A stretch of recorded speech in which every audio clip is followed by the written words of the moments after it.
ध्यान से सुन, पहले ये बटन दबाना है, फिर ये बटन, इससे ये ऑन हो जाएगा। उसके बाद ये वाला दबाना, फिर तुझे 5 मिनट के अंदर वहां से निकलना होगा। अब सुन, चाहे कुछ भी हो जाए, ये बटन मत दबाना, वरना बॉम्ब उसी वक्त फट जाएगा और हम सब मारे जाएंगे। चल, अब बता मैंने तुझे क्या क्या समझाया।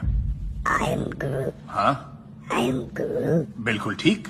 नहीं, ये वाला बटन दबा के सबकी जान लेगा क्या? फिर से कोशिश कर।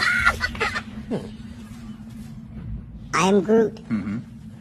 I am Groot. हाँ, I am Groot. अरे नहीं, अभी तो बोला ये वाला नहीं, दिमाग में कीमत है क्या? वहां नीचे जाकर तुझे कौन सा बटन दबाना है मुझे बता दी। नहीं,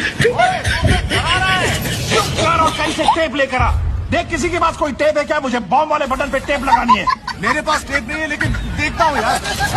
अरे देखना तेरे पास